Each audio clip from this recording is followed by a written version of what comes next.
of Los Angeles invites you warmly for this fine occasion.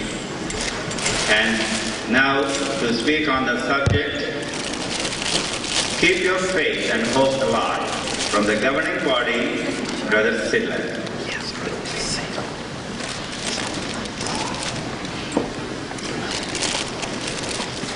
It's certainly a pleasure and privilege to be here with you, dear brothers. And it's wonderful for me to be here in California. I just love this place. I don't know why, but I do. Right for the sun, it gets in your blood, and it's very, very hard to get it out. And so we migrate every year or so, maybe 2-3 times a year, just to see the freeways, your cars, and to realize that it's hardly any different than New York. It's crowded, and there are a lot of other things, but you do have beautiful sunny days, which we love very much.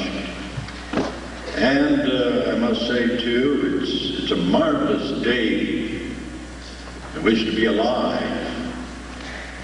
The day when Jehovah is shaking the nations. And as the scriptures say, the desirable things of all nations are coming out and filling his house with glory. It is harvest time, a time of rejoicing on the part of God's people. It's a day of increase, passing the imaginations of our dear brothers. It is a day when the world is trembling, not knowing the way out. And it's a day when walls are crumbling, the prison houses are being opened, and people who have a love of righteousness are turning to Jehovah to be set free. It's good to notice what the scriptures say on this too, as far as the desirable ones. They are not the ones that are being shaken. Jehovah is shaking the nations. And the desirable ones, seeing the shaking of the nations, are looking for a more stable foundation in which to plant their feet. And they have noticed that it's the kingdom that promises everlasting life, peace, and prosperity for all mankind. It's God's government. And so you'll notice in the book of Hebrews, the 12th chapter, beginning with the 26th verse there, "Yet once more I will set in commotion not only the earth, but also the heaven." Now the expression "yet once more" signifies the removal of the things being shaken as things that have been made in order, that the things not being shaken may remain. Those things that are not to be here on the face of the earth are not going to be. They're going to be shaken right out of existence. And Jehovah has begun the shaking of these nations. And then he goes on to say, "Wherefore, seeing that we are to receive a kingdom that cannot be shaken." Yes, that cannot be shaken. Let us continue to have undeserved kindness through which we may acceptably render God's sacred service with godly fear and awe. For our God is also a consuming fire. So it isn't as if Jehovah is shaking the nations and desirable ones are dropping out. No, the desirable ones see the shaking, they go to the kingdom, and Jehovah continues to shake these nations until they actually go into annihilation at the time of Armageddon. But it's a beautiful time in which to live for the Lord's people, because we're coming into our own, when the earth shall be filled with the knowledge of knowing Jehovah, even as the waters cover the sea.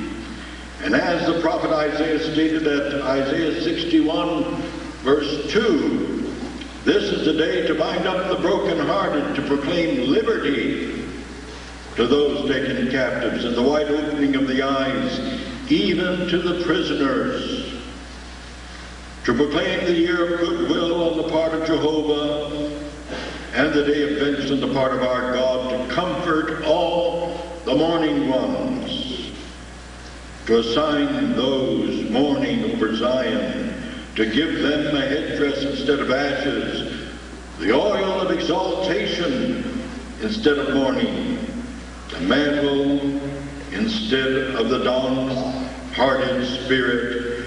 And they must be called big trees of righteousness, the planting of Jehovah for him to be beautified, and they must rebuild the long-standing devastated places.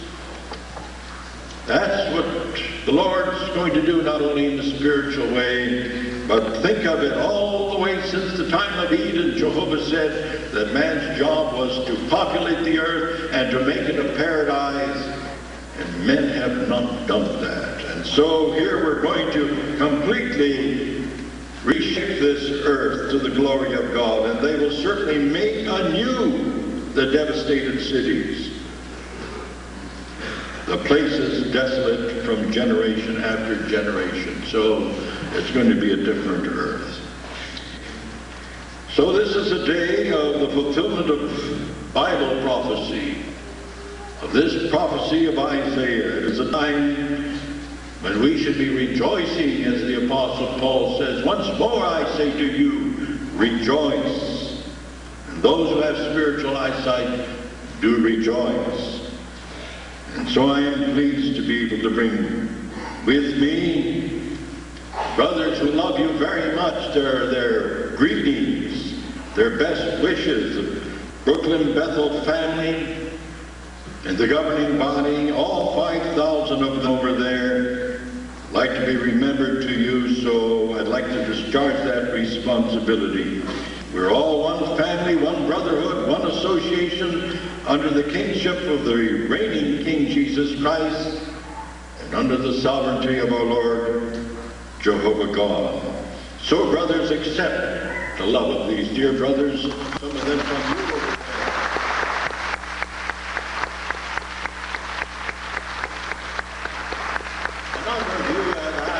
A number of you have asked about dear brother Franz, about his welfare, and about Brother Booth and Brother Gangus.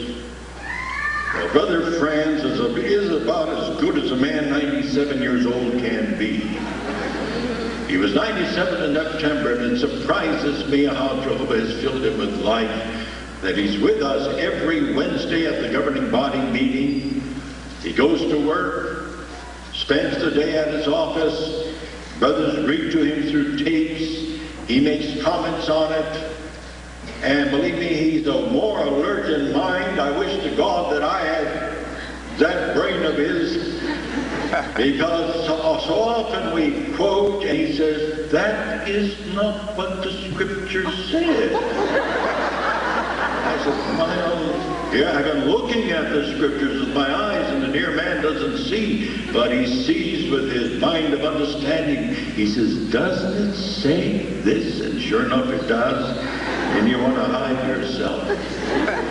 Brother Gangus, above all things, he's 96 years old, and this man, curved by age and arthritis, but upright by the Spirit of God, is moving ahead. And he's with us in the personnel committee, and I must say it's beautiful to have such men in our midst. Brother Booth shuffles along, pressing 90. Every morning he's in the office, and he's serving Jehovah. Where on the face of the earth can you find men like that, brothers? Fully devoted to Jehovah, moving along in their 90s, and still hoping and praying for God's will to be done on earth even as it is in heaven. And these truly are the trees of righteousness that the apostle Isaiah speaks about. Brother Booth extends his love to you.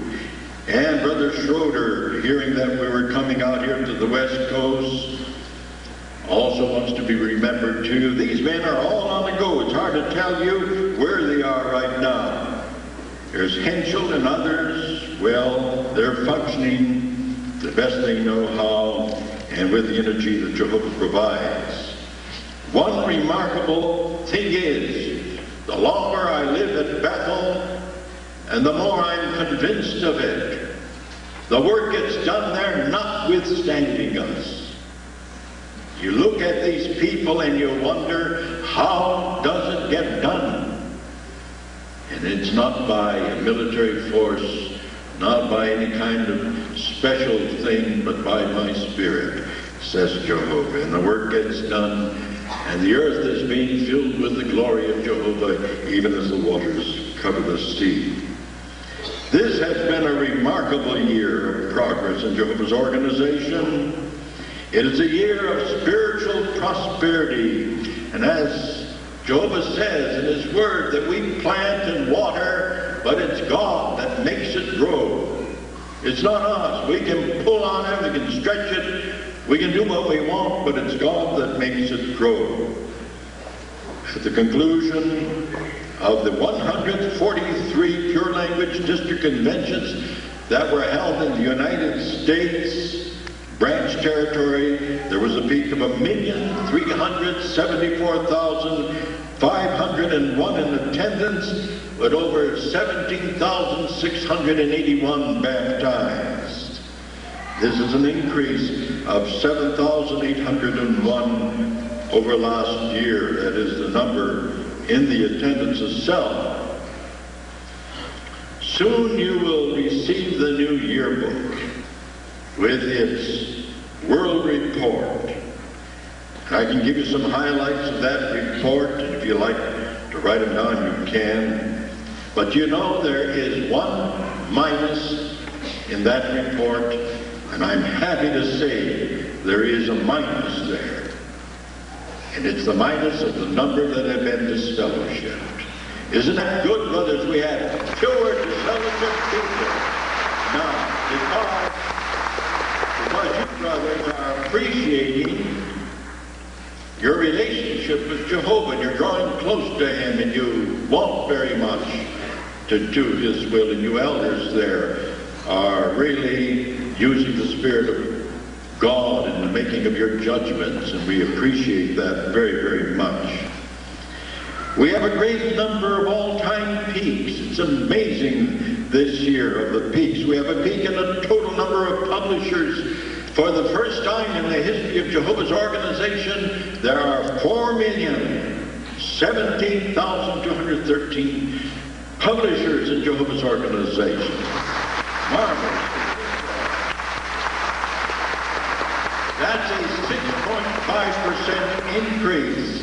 And you pioneers, you are not alone. Think of it, you pioneers. You have 805,100 in the pioneer service now. We're pressing 1 million. You can imagine where the pioneers were. But this next one here, in as far as peak is concerned, is the baptismal peak. 14.3% increase in the number of those baptized. 301,518 for last year. That's certainly remarkable. It's awesome, brothers. Think of a city, 301,000, all new ones coming into Jehovah's organization. That's what happened last year.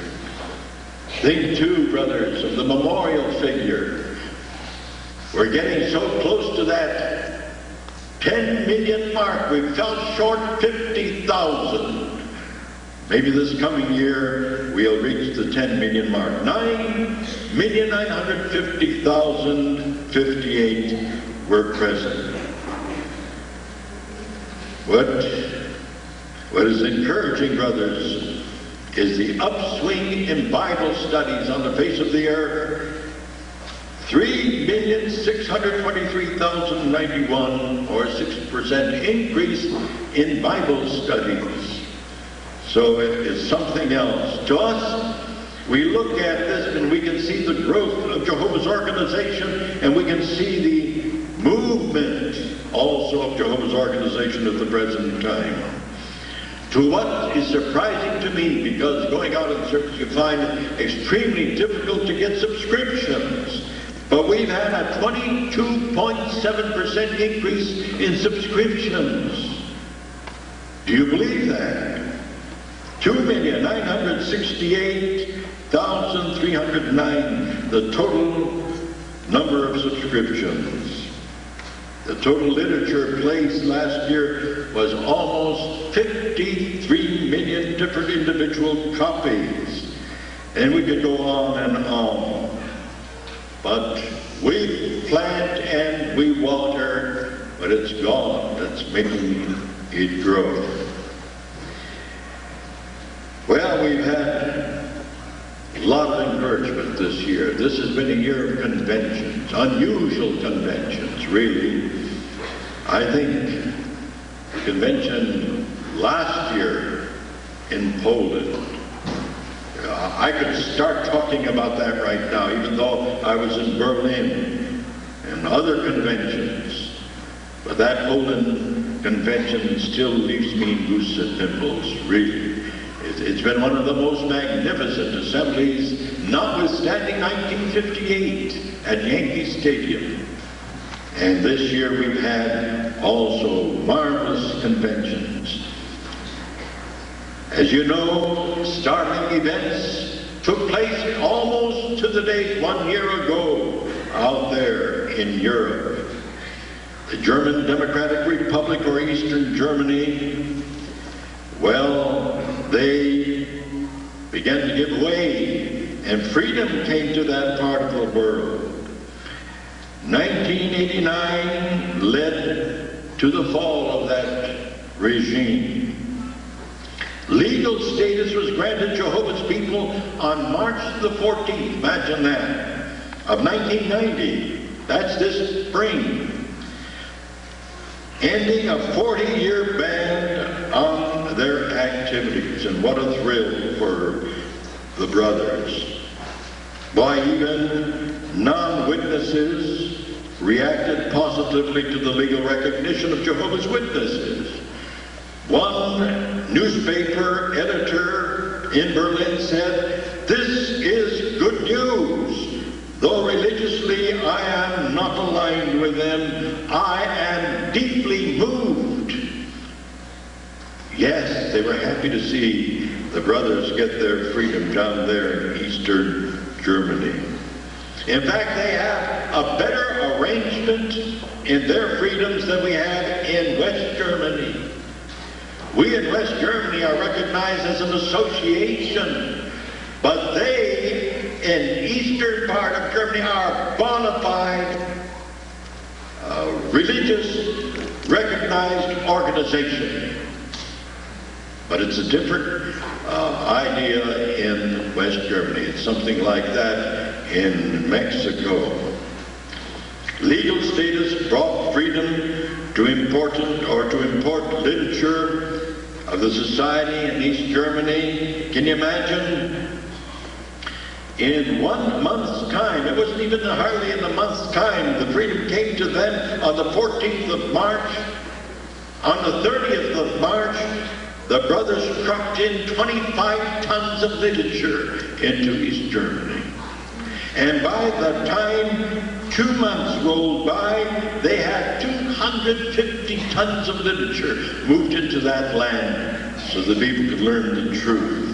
And the brothers and Selters worked day and night, that's in Selters, Germany, so that they could get this literature. People who've never had the Watchtower suddenly had the Watchtower in color, Watchtower in weights, where they used to have to share their publications, maybe one between 2, 3, 4, 5 people. Now each brother had his own Watchtower and a weight. Worldly people and the politicians, when they began to see the movement of Jehovah's people and the interest expressed in them, some of them got a little afraid. Why? Because religion in Europe is backing the politicians. And they said, one journalist said, "Are you going to get involved in politics?" And this is a rather natural question, since many clergymen have been in the forefront of the political restructuring of Europe.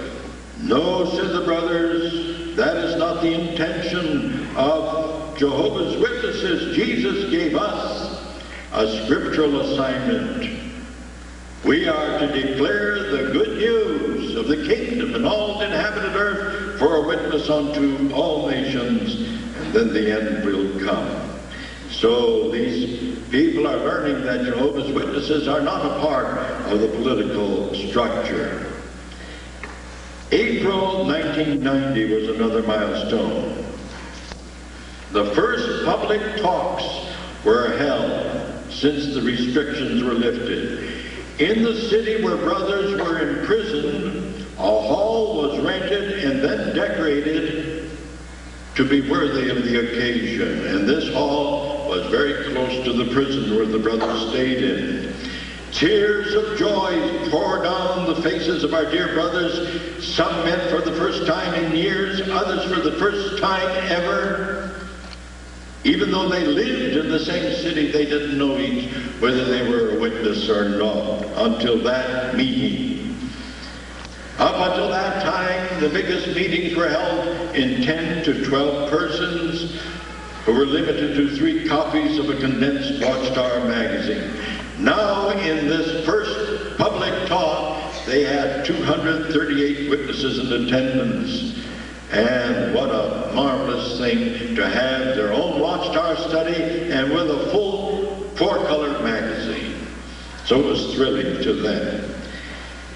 It is hard to describe the joy that filled the brothers in Germany, Western Germany, because these brothers working in the factory there devoted extra time. They worked 24 hours around the clock so that the brothers could get whatever literature they wanted. One member of the German Bethel family said, "We get a thrill every time the production figures go up. It's great to have a part in this action." Isn't that a nice spirit in the hearts of our dear brothers over there? Now their conventions have made history. When the border controls between East and West Germany were lifted, they were lifted on July 1, 1990, this year. And some 30,000 of the Lord's people from Eastern Germany felt something incomprehensible was taking place. They couldn't believe their minds that they could cross this wall. After years and years, when you're talking the truth, you whisper, or you have a radio playing, or you do both with a radio playing for fear that you might be imprisoned. Suddenly, now the wall was down and they could cross over. That month, they were going to have the Pure Language International Convention in Olympic Stadium in West Berlin, beginning with July 24 to 27.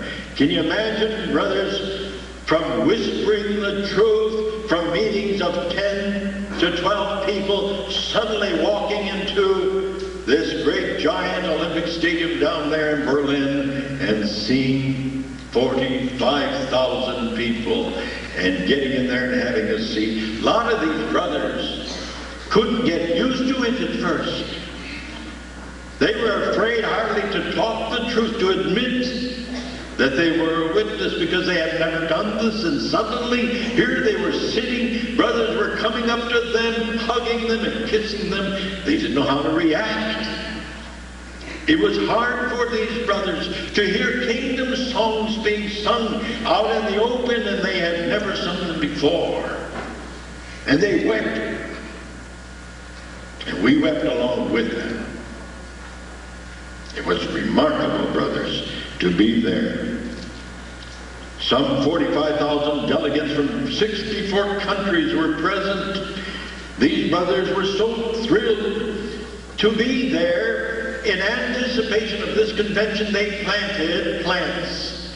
16,000 plants they planted and brought them into the Olympic Stadium and put them around the whole convention grounds. And the day the convention started, those plants began to bloom. And they bloomed throughout the whole convention. It took these brothers days just to realize that this convention was real, that they were there, and they were a part of it. They were shy, a little hesitant, because everything around them was happening so suddenly. They couldn't get used to coming into the railway station, and over the loudspeaker system, the conductors were announcing, "Welcome, Jehovah's Witnesses and delegates, to the stadium convention there in the Olympic Stadium." Additionally, the congregations moved by heart, ordered 200 buses, and all the visitors could be accommodated because of the hospitality of our brothers over there. They had schools that opened up, and they lined in these school auditoriums, and they had enough place for everyone to sleep. A delegate from West Germany remarked, "We experienced a show of warmth and hospitality from East German brothers. Our host found room for 22 adults and 6 children. He turned his house into a miniature mass accommodation, and he found place for others in the neighborhood. A couple in East Germany with a 2-room apartment for 4 tents in the yard took in 26 visitors before and during the convention." What made the convention special for the East German brothers? For many, it was the first chance to attend a convention with their own congregation. Others were impressed by the communal singing of kingdom songs, or they viewed the reunion with old friends as a highlight. The spiritual food offered and the new literature release were accepted with great thankfulness. There was also much appreciation for talks given by the East German brothers. You ought to imagine this, brothers. When you get in the big stadium, I don't know how many of you have ever spoken in a stadium like Yankee Stadium or Olympic Stadium. These microphones become very alive, and the electricity from them actually causes the hair on your face to stand up. And sometimes when the audience applauds, you know, your hair, you can feel goose pimples go up. And these brothers, for the first time, they were talking to 6 people or 10 people. Suddenly they were on a platform now with a microphone, and they were looking out over this vast audience, and when they spoke into it, they quaked. And when they heard the applause, you know, it was just magnificent. I admire them, and because I wondered how in the world they got the strength to be able to speak that way. It was when the baptism talk took place, and when you saw that huge crowd of 1,018 candidates arise before your eyes, and then these candidates began to wave because they had to get up and walk up and out of the stadium to get baptized. Oh, that whole thing came alive then, and they applauded for 20 minutes and more. It was thrilling just to be there to see that. It was a wonderful convention to see what Jehovah is doing so rapidly, unthinkably fast, that it's hard for us to keep up with our minds and hearts, let alone with the literature. And these people today, looking at television and seeing computers, and very few of them still understand how it functions, they cried for literature, and they think all you have to do now is push a button and out will come literature in their language.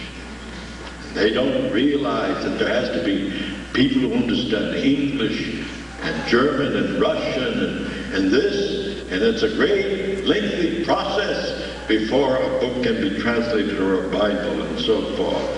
But our brothers are working day and night to really accommodate them. From August 2 to August 5, we saw something else too.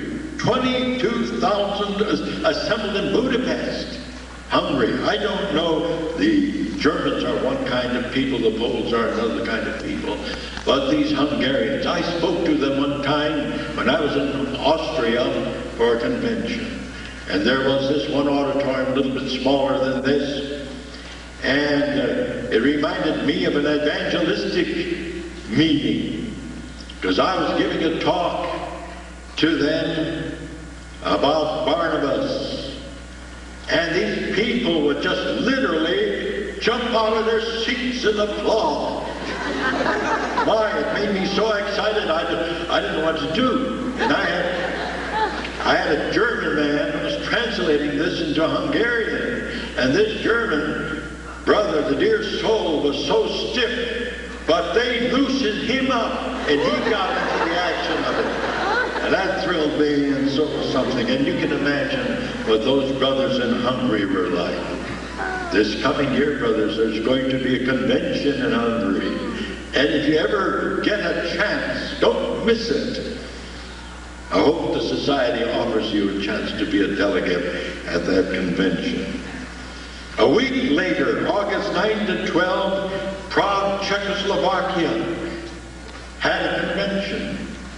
23,876 were present. The brothers really put that whole stadium into a spick and span shape, cleaned it up, and it was thrilling to see them come there and assemble. But the Prague brothers are organized. They're so systematic. They were down in Poland the year before, and they learned the techniques, and they really put into operation this convention, and it moved like a Swiss watch.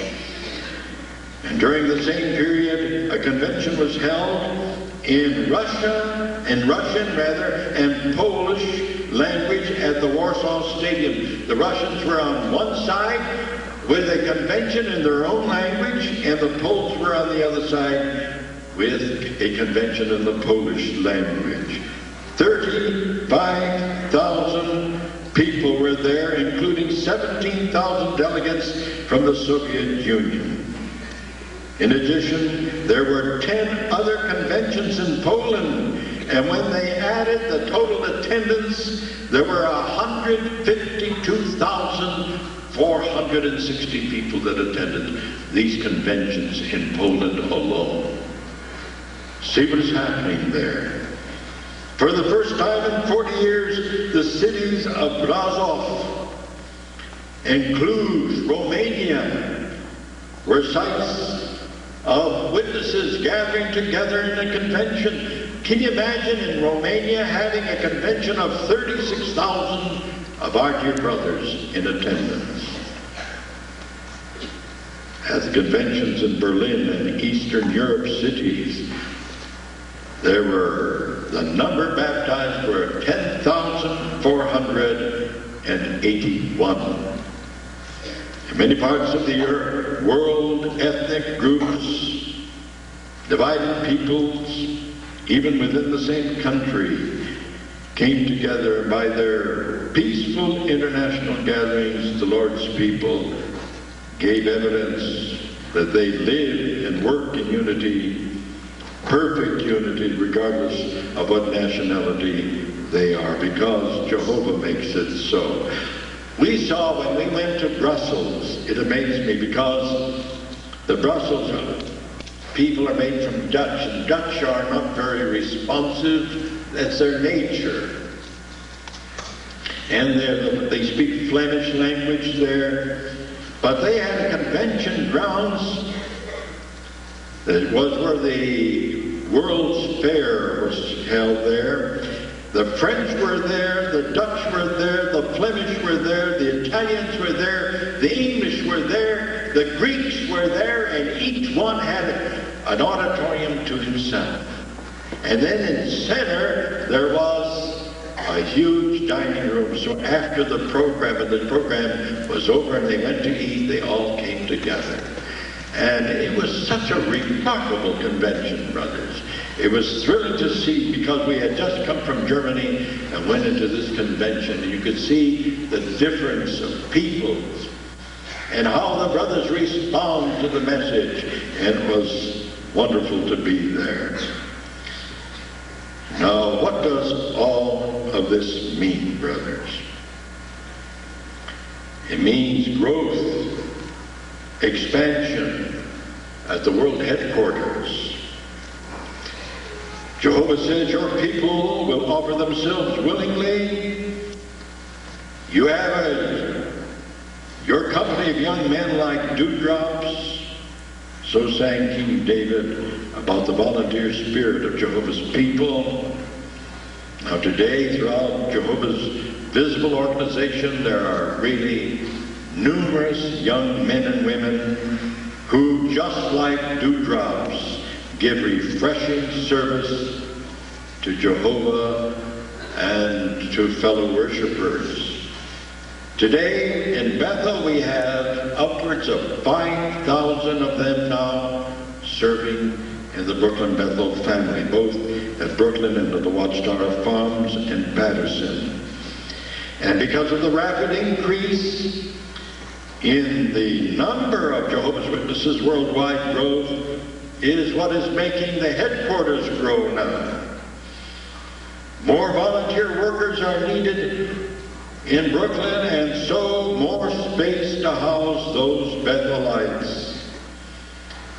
Thus, the governing body determined that a 9-story factory building at 160 J Street, purchased in 1986, 4 years ago, and still it was not remodeled, that this whole building would be demolished and converted into a 30-story Bethel residence building that will be known by a new address as 90 Sand Street.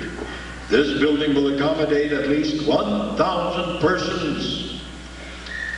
Final governmental approval for the project was given on August 30, 1990. The overall project will take about 3 years to complete. We were past that, going on to the airport, and we noticed that already 1.5 floors are taken down. The Worldly Company is removing this building, and they have robots at work, tearing this whole building down floor by floor. And it's going down real fast. This past year, the Society was able to complete the purchase of a property known as 85 J Street, which contains several buildings of various sizes. It is 2 blocks from the factory complex and has a ground area of 97,800 square feet. And this property is set aside for expansion, but already they have sent in demolition groups in there. We got permission from the city that we could tear the building down, and we're doing that. The spring of 1989, the Society bought a newly constructed building with unfinished interior, located at 67 Livingston Street, about a 15-minute walk from the central office, if you have a good walk, that is, real speedy walk like the Bethelites do. And over there, this 29-story building is completed, and brothers are moving in right now. It's going to hold 150 Bethelites. Early in 1989, it was announced that the work was underway on the largest single construction project ever undertaken by the Society's engineering and construction staff. And this was called or named the Watchtower Educational Center. And the center is located in the scenic valley on 658 acres at Paterson, New York. It's 70 miles from Brooklyn. And the about 45 miles from the Watchtower Farms. A school and office complex is planned with residence buildings and support services that will take up to 1,200 Bethelites. Final site plan removal came on August 30th. We got the approval of 1990, just a couple of months ago, and the same date that the 90 Sand Street building was approved in Brooklyn. A report from Paterson Farm on obtaining building permits for this vast project states, Jehovah's direction has been evident in these dealings. An example of this is a recent announcement from the state that no additional wastewater treatment plants would be approved in the watershed area. The last plant approved was ours. Is that something? It shows you it was right on time. As of September 1, 1990, a visitor center was open and will function 7 days a week, or if the brothers want to see it, they can go there and see what takes place. There are a lot of other things we could talk about. Our literature placement. They're asking how is the donation arrangement working?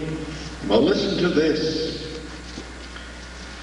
We find that we have a 44% increase in our Bible production. A total of 3,155,811 Bibles. And at least 1,161,000 deluxe Bibles were made because of the demand. Expert shipping saw to it that more than 19 million pounds of material got to the right locations in all parts of the world from our shipping department, while domestic shipping handled over 10.7 million pounds. We have really these anti-pollution control systems now. We have one of the biggest in the city, and this is placed on our 5-story building. Subscriptions. The Watchtower Farms reported that the subscription campaign in October-November of 1989 resulted in 596,087 subscriptions, or a 36% increase in the United States. That figure includes a 57% increase in new subscriptions obtained. Also, the Society's own computer system, MEPS, is in use in over 90 lands and is able to accommodate more than 190 languages. There are 19 branches currently under construction, with another 22 proposed or in design stage. At branches in Australia, Germany, Japan, regional engineering offices have been established. We can look at some of this growth from different parts of the world. Sweden reported 5 peaks during 1990. Austria, France, Switzerland reported 6 peaks. Czechoslovakia reported 11 peaks during the year. Poland, 12. Yugoslavia, 7. Brazil had 9 peaks, the most recent being a total of 293,466 publishers. Ireland, where the Roman Catholic Church is a stronghold on the people, it's amazing to see what is being done there. Our brothers there had 12 peaks this year, making 29 peaks in a row. And they rejoiced with a 12% increase in publishers over the preceding year. Guatemala had 41 peaks in the past 42 months. And what about Mexico? It had 78 peaks in the past 80 months, and now has upwards of 304,000 publishers. The harder we work and the more kingdom seed we plant, the more God will keep making it to grow. For example, look at the country of Venezuela. There the congregation publishers average 14 hours a month. One Bible study a month per publisher. At their memorial, they had 197,211 people present. 4 times the number of their publishers and 33,000 more than last year. In 6 years, they doubled the number of their publishers from 25,000 to 51,933, which makes a 102% increase. And in the past year, they had 8 publisher peaks. A similar report comes to us from Ecuador. This has been the best year for kingdom expansion in the history of the work. They had almost twice as many home Bible studies as publishers. In June, they reported a peak of 17,512 publishers, almost twice the number of the Kingdom Proclaimers reporting just 5 years ago. And they reached 7 peaks during the past service year. Japan is a country where Jehovah has indeed made things grow. For in 1990, in August of 1990, they had their 140th consecutive peak. And that is happening in the land where the missionaries of Christendom said that there is no way that Christianity will ever really take root in Japan. The day of the foreign missionary in Japan is finished. What a contrast between the missionaries of Babylon the Great and those of true Christianity. Not only do men and women serve as God's fellow workers, but today we're finding that our children are doing a remarkable job. Thus, on one occasion, we find that Jesus said, out of the mouths of babes and sucklings, you have perfected praise to still the mouth of the enemy and the avenger. In our day, we also see this happening. A little girl by the name of Mimi, in the country of Myanmar, which used to be Burma, who refused to join with her class in prayer. Her teacher asked, "You're a Christian, why don't you join us in prayer?" Now this is a 4-year-old child. She says, "Yes, I am a Christian, but you pray to a Trinity. I pray to Jehovah." Out of the mouths of babes and sucklings.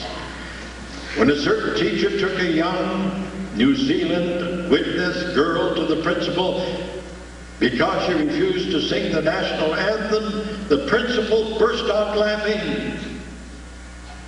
She then said to the witness child that she was sorry for the embarrassment the teacher had caused her, and added, "Continue in your deeds of courage, child, because I admire your religion and the courage it has displayed both outside and here in school."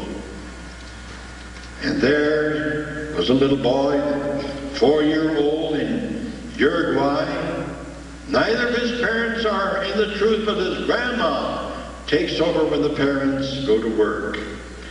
She looks after him, and while both his parents are working, she's taught this boy how to really be a witness. She taught him to bow his head in prayer. And so now when parents come home, the boy refuses to eat unless the children, or the parents, bow when he says a prayer.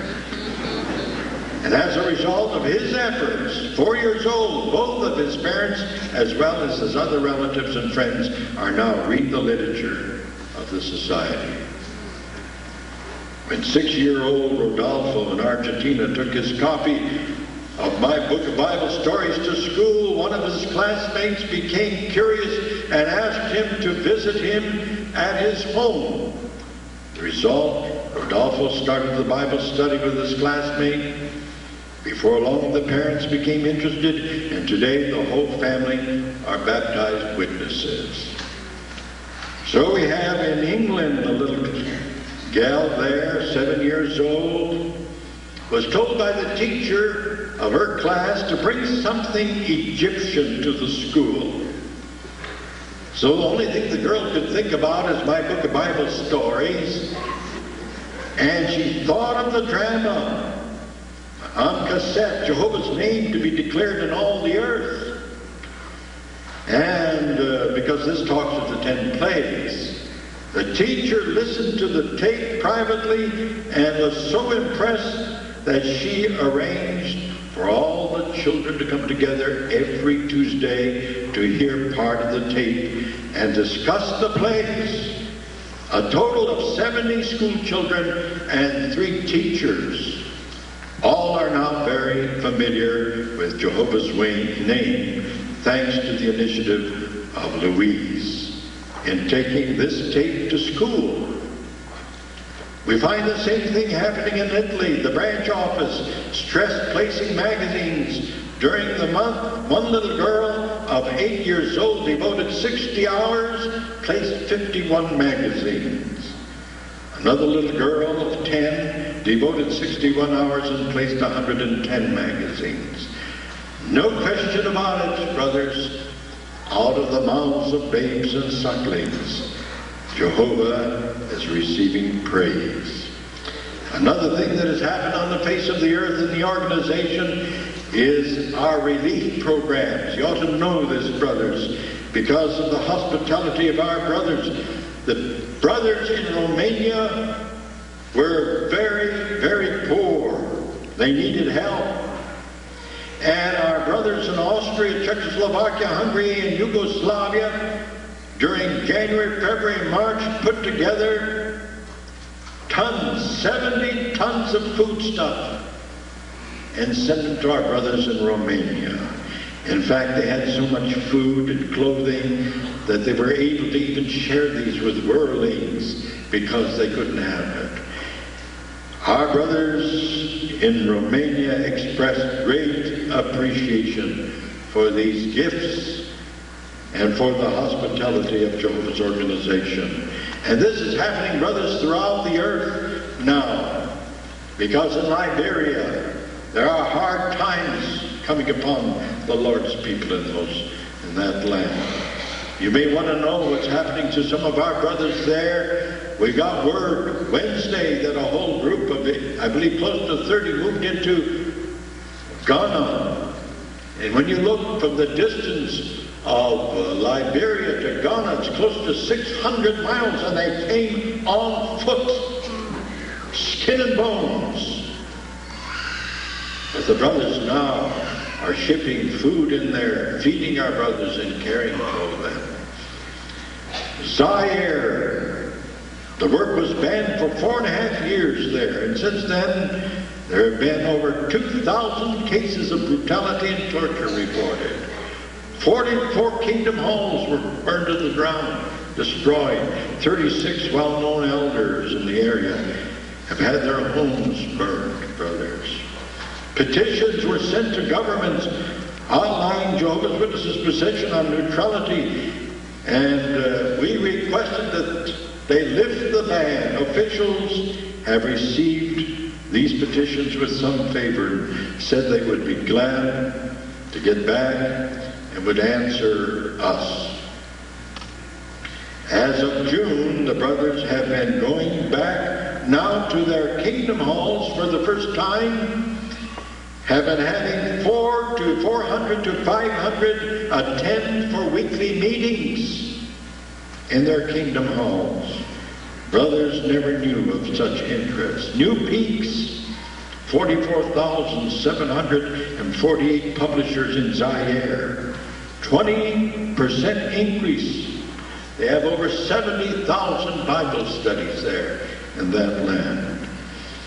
Burundi, delegation from several nations have met with government officials. The situation has eased somewhat. They have now had a measure of freedom and toleration. Officials said that they would also consider the petition of easing the restriction too, which sounds like good news. Mozambique, in June, a delegation was sent to the Minister of Interior and Justice to request legal recognition. Officials were favorable, but request still has to go through the bureaucracy, which means the legal channels. Government has allowed the establishment of a missionary home for the first time. 6 missionaries are there at present. Now the district convention will be held in the capital city of that land. We're going to hold it even though we're not legalized as yet, December 27 to 30 of this year. Now the first time ever, and we expect at least 12,000 people to be present. So brothers, you're living in the time of the fulfillment of prophecy, when the little one will become 1,000 and the small one a mighty nation. Yes, it's a time to have great courage, brothers. And it's a time to be forward-looking, rejoicing at the prosperity of God's people throughout the entire inhabited earth. While the earth is shaking and quaking, the Lord's people are coming into their own. So you want to stand fast, dear brothers. Have your eyes fixed on things above and not on things below. Because on the things that you see are temporary, but the things unseen, said the Apostle Paul, are everlasting. So care for your spirituality. Love Jehovah, learn to fear Him, and keep all His ways. So love the brothers, pray for them. Before you is a magnificent future of God's making, a paradise earth.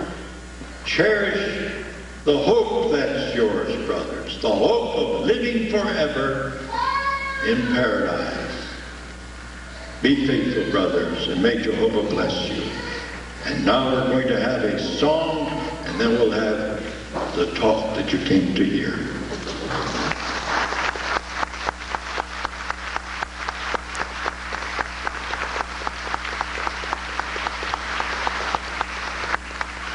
Our song will be song, you can rise, song is at 79. It's one of the most beautiful pieces ever written. I think he flattered me for thinking I chose it, but it is very beautiful. Well, this talk, brothers, this afternoon is not about faith healing, but about keeping our faith and hope alive in this dying world that has no faith. It's so good, brothers. It is so good to know Jehovah. The psalmist said, it is good for us to know Jehovah. To know that He is Almighty God, the giver of life, that there is nothing impossible for God to do. Nothing. In fact, when Sarah laughed, it was the angel of Jehovah that told her, is there anything impossible for God? We got to keep this in mind, brothers. Let that faith of ours embrace the reality of Jehovah in our lives in this day and age. So whatever happens to us, we will know there is a God that knows how we feel and what's happening to us. You know, it's sad to say that there are literally billions of people on the face of the earth today without hope in Jehovah. And most of them are apathetic, cynical, depressed. They're mentally, physically, spiritually sick. We live in a sick and dying world. In their frustrations, many of these people have turned to crime and violence. And others have taken drugs, immorality, turned to immorality, only to find that none of these things help, only make their situation worse. They become more miserable than ever.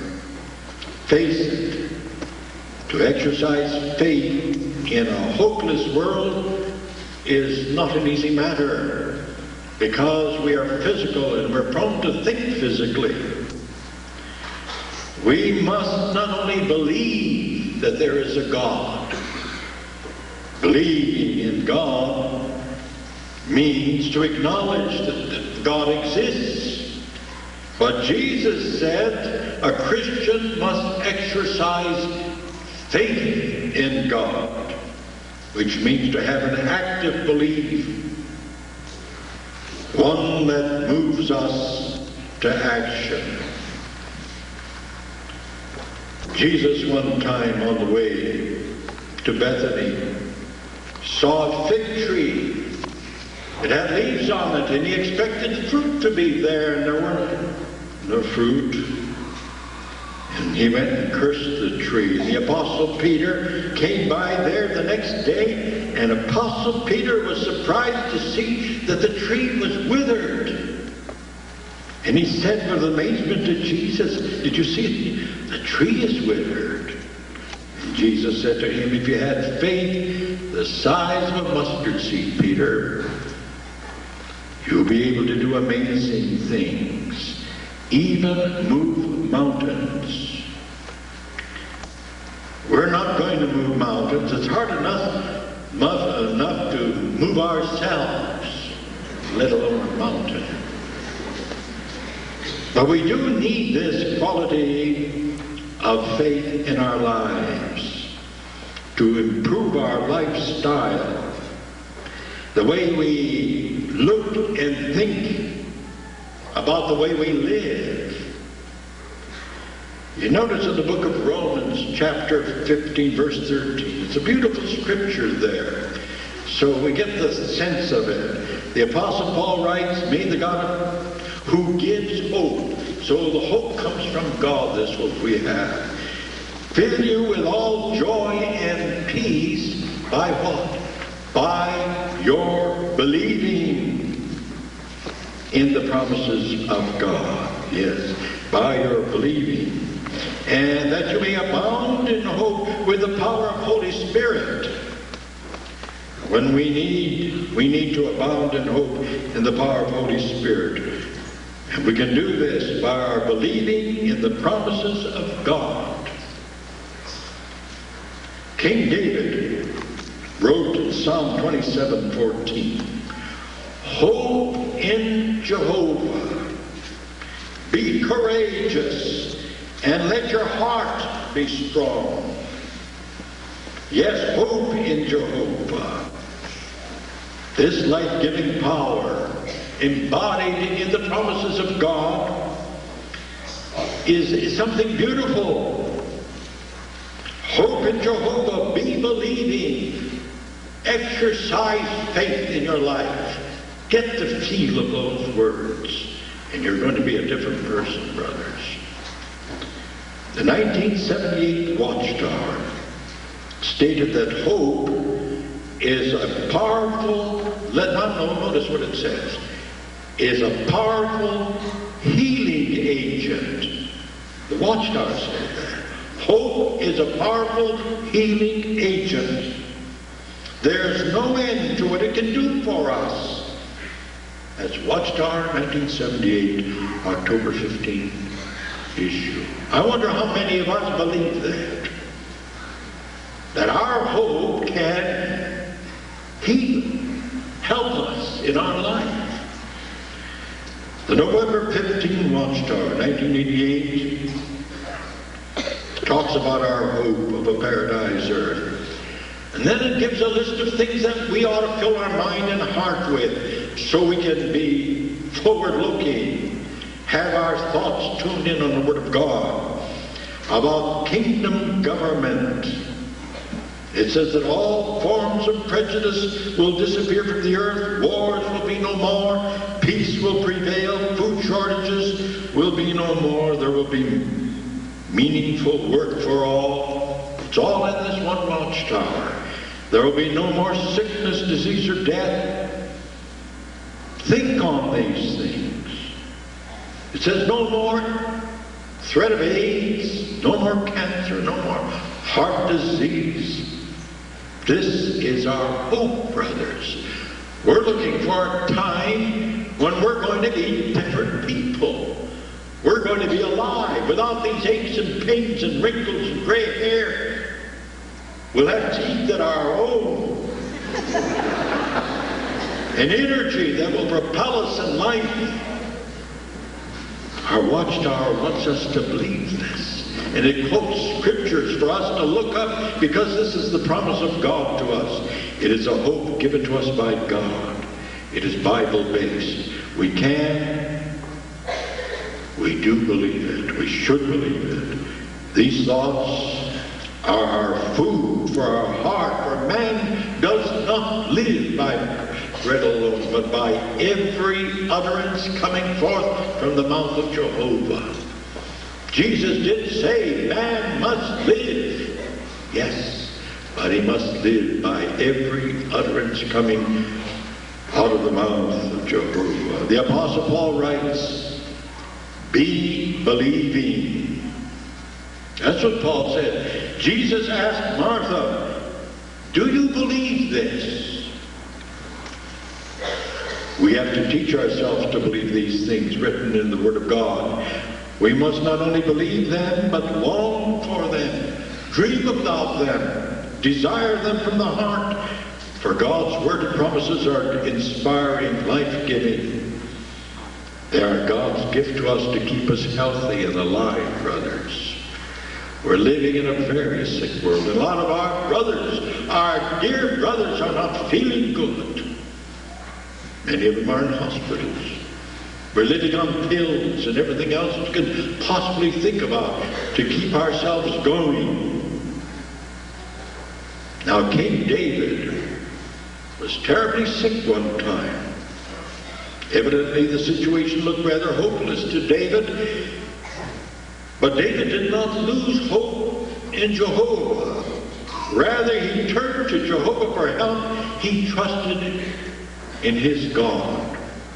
Psalm 41:3 says to us, Jehovah himself, listen to what he says, Jehovah himself will sustain his servant upon a divan of illness. All his bed he will certainly change during his sickness. Oh, Jehovah, show me favor. You see, this man, dear brothers, he's not getting up. Even though he's sick, he wants God to help him. And he's turning to Jehovah. What does that teach us? It teaches us that we must never lose our hope in Jehovah when things go wrong. And that we must never despair or fear, no matter how hopeless a situation may be. We must have the conviction that God can save us if he so desires. We've got to be believing. He is Jehovah God, the Almighty that we serve, the creator of heaven and earth, the giver of life to man. Our watchtower tells us of a mother of 3 children. This dear woman was very sick. She went to see a doctor. I don't know how many of you go visit doctors. Not that I want to discourage you, but it's a discouraging place an experience to go to a clinic or a hospital these days. She came home and she had 3 daughters, and she called her daughters before her, and she said, "Girls, the doctor says I have leukemia, a blood disease, a cancer of the blood, and I am going to die within a year. Isn't he hopeful?" But what does she say to her daughters? "But don't worry," she says, "I won't die until all of you girls are grown up, married, and out of this house." Now you find a mother rising to the occasion. She allows the faith in her and the responsibility that is in her to move her beyond what the doctors are telling her. Now what has happened? Doctors had no hope for her, but Jehovah gave her hope beyond that which is normal. 8 years later, not 1 year, 8 years later, where do you think this woman was? She's still alive, and she's at the wedding of her youngest daughter. Yes, she had hoped in Jehovah. Doctors were amazed. What did the doctors have to say about this case? They said there obviously was an error in the diagnosis. Aren't you happy? But there were other doctors that said this. They were willing to admit that there's more to medicine than lab reports, pills, and incisions. In fact, one doctor stated and explained it that unexplained cures in survivals that he had witnessed had convinced him that the mind can change the state of the body, and that there are no incurable diseases, only incurable people. People sometimes insist on wanting to be sick, and they remain sick for that. Remember, David trusted in Jehovah. I remember a brother at Bethel.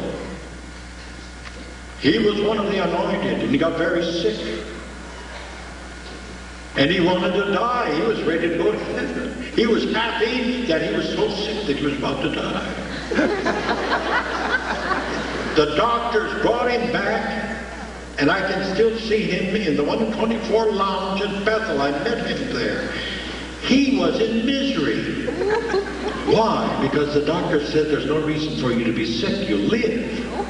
But he didn't want to live. He wanted to die. And this dear brother died. Now, there are other brothers like Worsley, Arthur Worsley. I don't know if you know him. Doctors told him he had leukemia, and that he had no chance of living, just a few days, months. Now, 10, 15 years later, Brother Arthur Worsley was at Yankee Stadium Assembly this year, gave a powerful talk. He stole that opportunity from me, because if he couldn't have given it, I was supposed to give it. But he was good, what I mean, marvelous. What kept this man alive? He is alive today, more so than even ever. Now there is this brother Eric Keddy. I don't know how many of you know him. The dear brother, the doctor said, unless you are operated, you're going to be dead. Brother Eric Keddy said, okay, I'll be dead, but don't you ever put a knife to me. I don't want to be operated. 15, 20 years now have gone by. Brother Eric Keddy's still in Bethel. We see him on the elevator, and he is working every day. There is now a growing body of evidence that the mind and body and the brain and the immune system are not separate, but bound together as one. Doctors know now that certain substances produced by the brain can transform thoughts. Get a hold of this. Transform thoughts and emotions into body chemicals. And that these chemicals in turn affect the body either positively or negatively. In short, feelings that we have are chemically generated by the body. And they can kill or cure us, or at least they can make us feel better or worse. And if we insist on being angry, then we will most likely feel very bad because of that. But if we laugh a lot, we're going to feel better, brothers. Laughter is good medicine. It may not cure everything, but it's good medicine. It'll make us feel better. People today, by changing their minds over and by adjusting their emotions and thought patterns, have had remarkable things happen to them. Jehovah tells us to put on this new personality, brothers. Take in the thoughts of Jehovah. Make over your minds, he says. Paul says it in Romans 12, 1 and 2. Make over your minds that you may prove to whom? To God? No, God knows what you're like. Prove to yourself the good and acceptable and the perfect will of God. This makes us better and healthier people. Aren't we grateful, brothers, that we are making our minds over? It's making us better people. And when we go from house to house, we are not only teaching people the good news of the kingdom, we're teaching them how to be better people physically, mentally, spiritually, and prolonging their life too, whether they know it or not. Dr. Bernie Siegel, he's an MD, said those who are able to love and hope, have peace of mind and faith, send their bodies a live message, while those who are constantly depressed, fearful, despairing, and in conflict, and know nothing about it, give their bodies a die message. What doctors are saying today, brothers, is that the human body is a remarkable creation. It has the remarkable potential to heal itself if we give it but half the chance. King David said that Jehovah made us in a wonderful and fear-inspiring way in the 139th Psalm, verses 13 and 14. But we have to take care of this body. We've got to do something about it too. We've got to cooperate with this body. We can begin by throwing away those awful, filthy cigarettes. Throw them away, they're killing people. If we haven't already done so. I'm going to say something that is going to hurt a lot of people. We're going to have to learn to throw away junk food. It's all right when you're old and ready to die. It doesn't make too much difference. But the truth of the matter is, when you're a child, you youngsters, let me just put it to you square. You're hurting your body and your mind when you eat these greasy foods that the commercialists sell to you.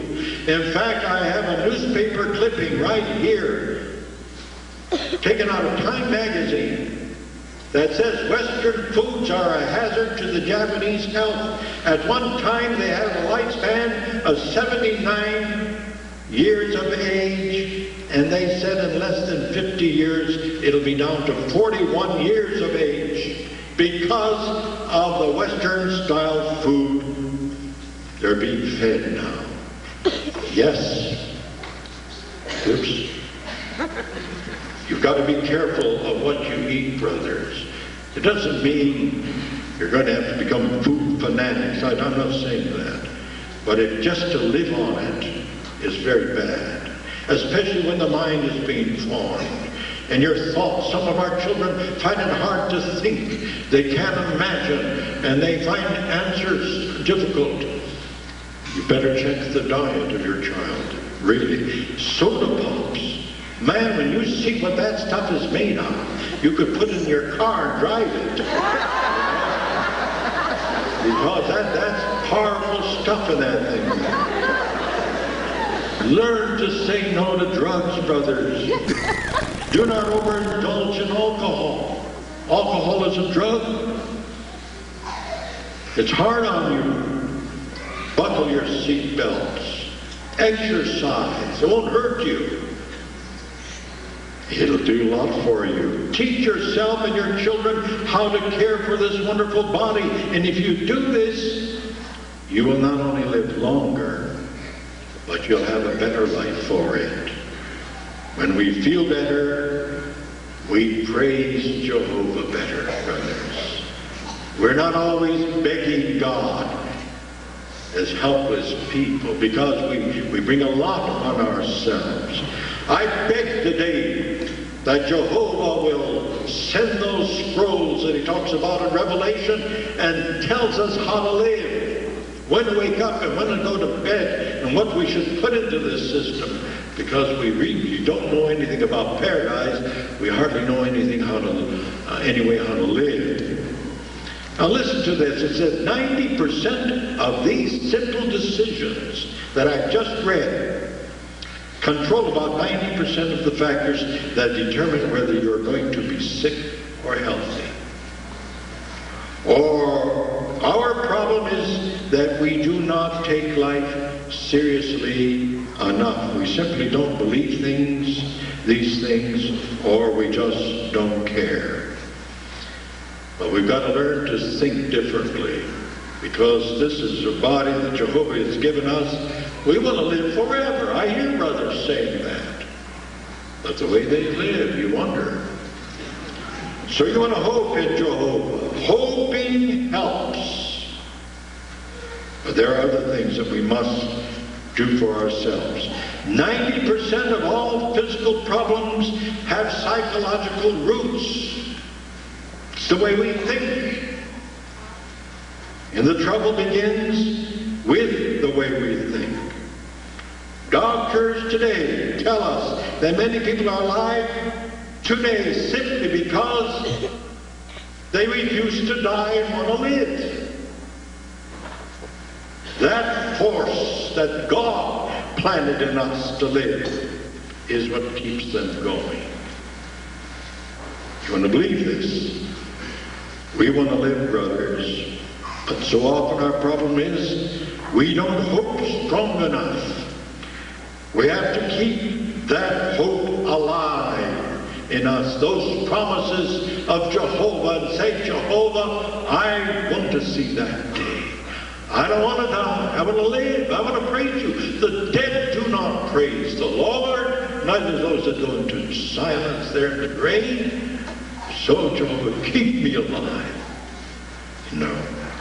Altogether too often, especially when we get sick, we abandon Jehovah for thoughts of doctors, for chiropractors, for other practitioners. In fact, what inspired me to write this talk out, brothers, was the fact that a brother in hospital services told me when brothers get sick, they think more about doctors than they do about Jehovah. And that scared me. And we want to be very careful, brothers, that we do not start trusting men and not God. We're not saying that professional people don't have a place. They do have a place in this earth. So I'm not saying you've got to throw away your crutches. I'm simply saying keep your faith and hope alive. The time to throw your crutches, Jehovah will provide for that in the new system of things. But we're saying now to be a better praiser of God, to have a healthier life, a more energetic life, to prolong it. There are things you can do for yourself now, and you should do them. But don't throw Jehovah away, please. We want you to prolong your life, enrich it. The kingdom will be the time when all will have perfect life. And there are things we can do now, however, to make our life a better one. Notice how Jehovah brings this to our attention in 2 Chronicles chapter 16, verse 12. King Asa, he was one of the few faithful kings of Judah, developed an ailment in his feet. Some think he had gout. Whatever he had, he became very sick. And what does the Bible say there in 16:12? Even in his sickness, he searched not for Jehovah, but for the healers. You read that? This wonderful man, this military genius, this man that sent the nation of Judah to search for Jehovah, but when he came sick, he did not hope in Jehovah, but he turned to human healers for help. And they failed him miserably. Jehovah brings this back to our attention as a lesson to be learned. Will we learn it, brothers? The key to healthy living lies in healthy thinking and also healthy eating. Thank God that some of our dear brothers don't give up on Jehovah. They hope so strongly in his promises that their hoping quite literally changes their body chemistry.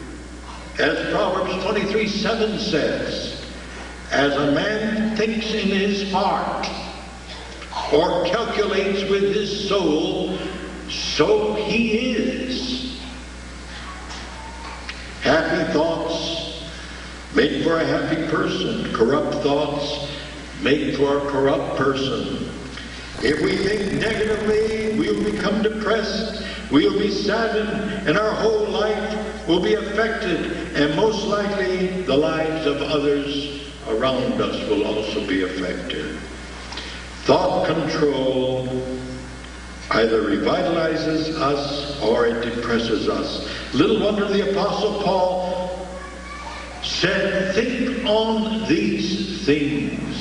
In the book of Philippians, chapter 4, verse 8, the Apostle Paul says, whatsoever things are true, brothers, not the newspapers.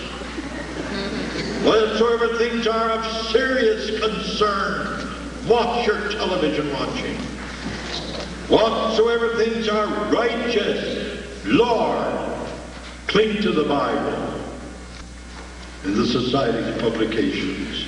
And whatsoever things are chaste, whatsoever things are lovable, whatsoever things are well spoken of, whatever virtue there is, and whatever praiseworthy thing there is, consider these things. The things you have learned as well as accepted and heard and saw in connection with me, practice these. And the God of peace will be with you. So the counsel of Jehovah is that we focus our mind on kingdom thinking. Jehovah has given us a pure language, and so let us use it. Think it and live it. Think Watchtower. Think the Bible. Rejoice in Jehovah. Once more I say to you, rejoice in Jehovah. Be believing. These are the things that are going to brighten up your life. Romans 6:12 says, do not let sin, notice how it words this, do not let sin continue as rule, or continue to rule as king in your mortal bodies, that you should obey its desires. Sin must not be master over you. So be in control of this body, and don't let sin pull you by the ear to do the things it wants you to do. So watch how you think. Holy Spirit, actually creates a new pattern of thoughts for us, a new personality. And for our hoping in Jehovah, we can gain the most, the best, and the happiest way of life there can be lived this side of Armageddon. And in the world to come, Jehovah says you will get everlasting life. Doctors are learning that there are new strength factors, new sources of energy that stimulate the body and the mind.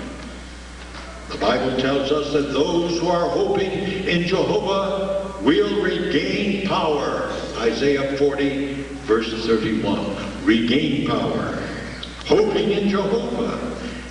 That Jehovah is our source of energy, and that is why we should keep on hoping in our God. Now listen to what this worldly doctor says. Gerald Jampolsky states, people heal with their own minds. That's how much he knows. That's where the power is. Once you tap into it, you have joined up with a universal energy force. And with that power, this is an actual quote. He says, nothing is impossible. Well, we don't have to believe everything doctors tell us, but on this, he is very close to the Word of God. Once our mind and heart are tuned with Jehovah, there's no telling what the body can do for us. Long ago, the psalmist wrote this. It's 103rd Psalm, verses 1 to 4. Here's the way the psalmist puts it. Bless Jehovah, O my soul, even everything within me, his holy name. Bless Jehovah, my soul, and do not forget all his doings. Him who is forgiving all your error. Now notice what he is saying. Who is healing all your maladies. Who is reclaiming your life from the very pit. That's in the Bible. Bless Jehovah, my soul. Appealing to God to help us in these times. That certainly is encouraging. That's faith strengthening. So, bless Jehovah, my soul should be our prayer. Should fill our heart and our mind, brothers. Because Jehovah gives us this energy that fills our mind. That helps in the healing of our body.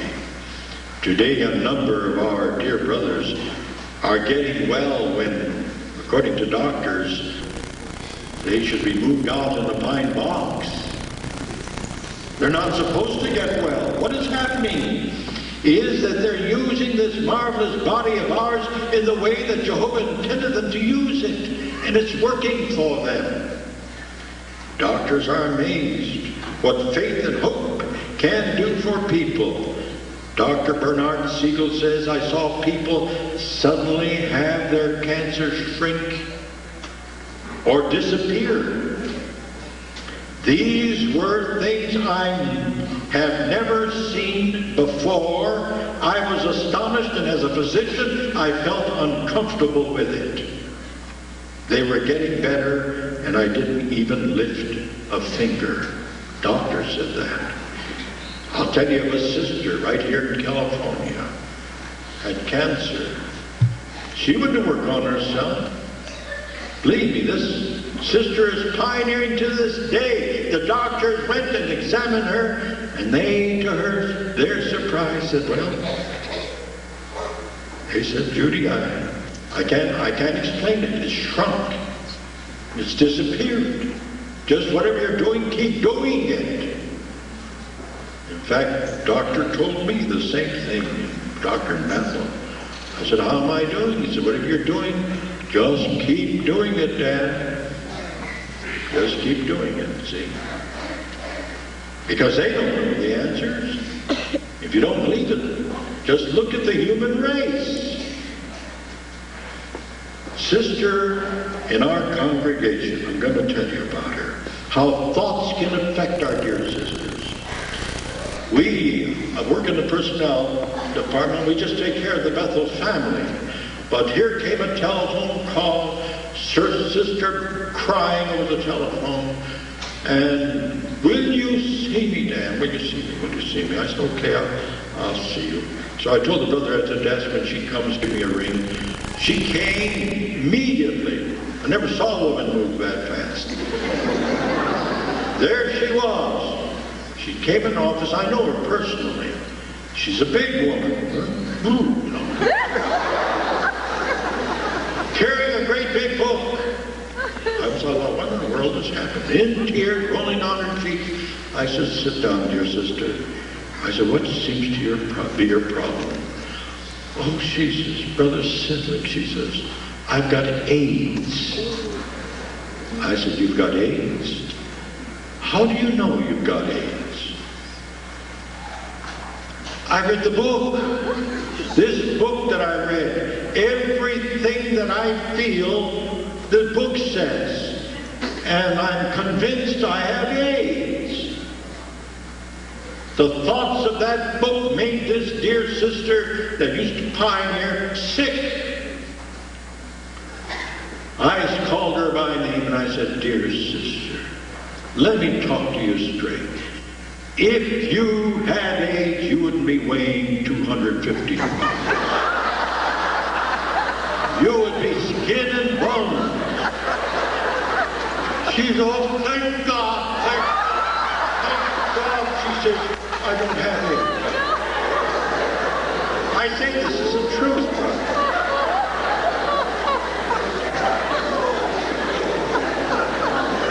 We read these papers, these ads on television scare me half to death. That you're dying and this is happening to you and that's happening unless you do this or that. And it affects our thinking. And our thinking affects our body. And we think we have all kinds of illnesses that we don't have. Recently, I dedicated in an assembly hall in Ecuador. Great big beautiful thing. There were kingdom halls there too. We dedicated. After the dedication program, a young couple came up. A man and a woman came up, and the brother started speaking to me. He could speak English. The sister couldn't. He says, "I want to tell you about us." He says, "You see this sister here? She was in the hospital at Guayaquil, stretched out. Doctors gave up on her because they couldn't diagnose her case, and she was dying. She couldn't move. Nobody would take her out of the hospital. Nobody treated her. Flies, everything, everywhere in this place. It was a horrible place to even walk into, not alone be sick in it." So he said, this brother says, "I went in there and I saw this sister. And I said, 'Sister, what are they doing for you?' She says, 'Nothing. They can't find out what's wrong with me.' He says, 'If you're going to die, why don't you come home with me? You can at least die in a clean bed. You want to come home? I'll take you.' She said, 'Oh, get me out of here.' So he says, I took her up and carried her, signed her on, carried her out of the hospital. And she said when she walked a few steps out of the hospital and felt that she was out, she already began to feel better. This brother took her home and nursed her slowly, and they began to go from house to house. She helped her with that. She began to walk. This woman that couldn't walk started to walk, and she walked so well. She got pioneering, and she's such a beautiful woman. He married her. A woman that was left to die alive, because the brothers helped her to think right. I saw these people. When I asked the sister, I said, "What on earth happened to you? Can you figure out?" I said to her, who helped you? What helped you? She says, Jehovah helped me. Jehovah helped me, she says. And I said to myself, who am I on this earth to think otherwise? I know man didn't help her. But Jehovah, with his marvelous word, his organization, the thinking, the processes, are helping us, brothers. If we only knew what God is doing, I think we'd wear our knees out thanking him. Now doctors are saying to us, there is no disease known to mankind that doesn't have the potential to be cured. That's a quote from a doctor. So, dear brothers, keep your faith and your hope alive. Our Christian hope quite literally sends messages to the brain, where they are translated into the healing languages of the body.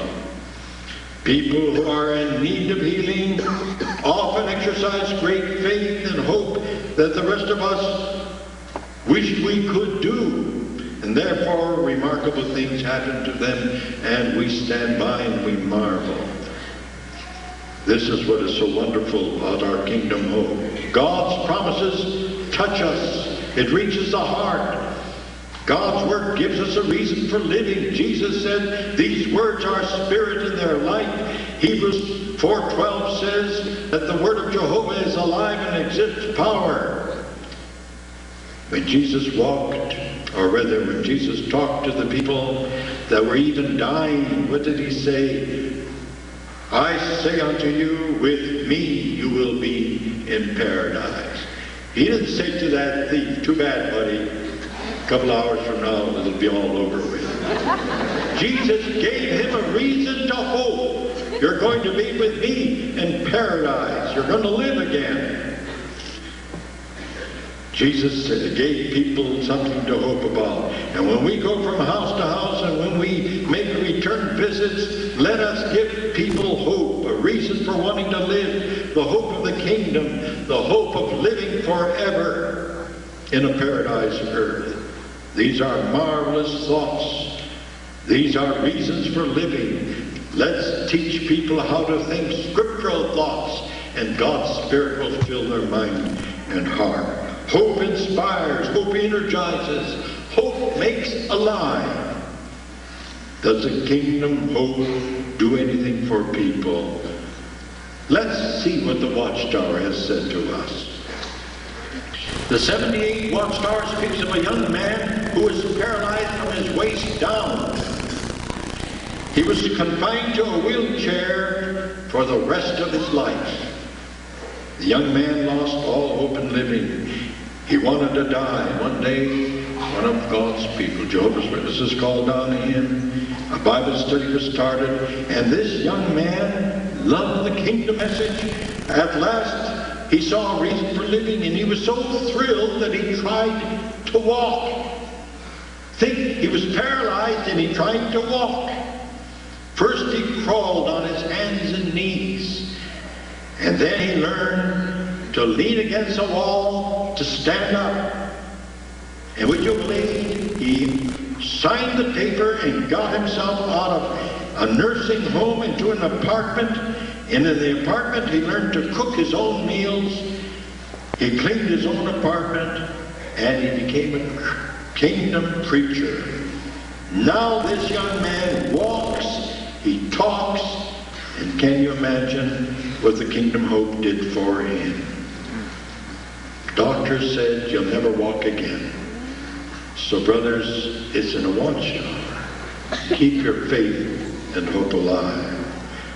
A 31-year-old woman was stricken with this terrible disease called Kogan-Bio. It stiffens the joints she had in her face and her mouth. She was stiff like a mummy. She lived on a liquid diet because she couldn't move her jaw. This Japanese woman had 3 children.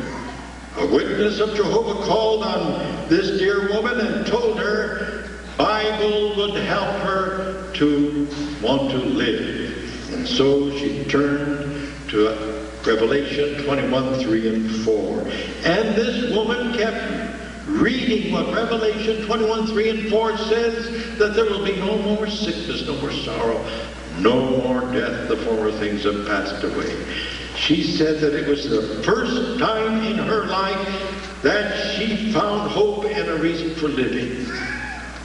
Soon her anemia left her. She began to talk and tell others about the kingdom hope. The muscles of her mouth loosened. Once again, the doctors were amazed. They couldn't understand what took place. This is what the kingdom hope did for this woman. She is now one of our sisters. So brothers, it's in the watchtower. Keep your faith and your hope alive. Let it do things for you. These experiences show how faith and hope interact with the human body. It produces marvelous results for us, and thank God that He has made us in such a wonderful way. Yes, hope does wonderful for people. One brother said, hope in the new system is what keeps me going. And the fact is, I think it keeps us all going, if we only knew it. We long, we look at it ahead of us, and we pray for that day. Tell you about a sister, had a sore back, migraine headaches. For the longest time, she could hardly sit or walk. She spent most of her time in clinics. The doctors took the fortune that she had away from her. And one day she found enough energy to come into a Kingdom Hall. And to her surprise, there was a medical doctor, one of our brothers there. And she made a beeline for him. She says, I know you're a doctor. Please, doctor, tell me what's wrong with me. I have these headaches. I have this sore back. And the doctor looked at her and listened to her. And he reached in. He says, you have a piece of paper. And she gave him a piece of paper. And then he hid it and he wrote something. Folded it up. He says, here, put it in your pocket. When you get home, read it. That's what I recommend. This sister put it in her pocket. You can imagine she didn't think about her headache or anything when she went home to read what was the recommendation. When she went in there, she picked it up, and what it said, be a publisher and then learn to pioneer. She ran to the telephone. She called him up. She said, you must be kidding. I told you I was sick. He says, I know. I wrote the answer. I'm not kidding. And then this sister thought about that Syrian army chief, Naaman, how he was told to dip 7 times in the Jordan River, made a great big fuss about it. The servants told him, go down there. It's not such a hard thing to do. He came down clean of leprosy. So she said, okay, if he gets rid of these headaches,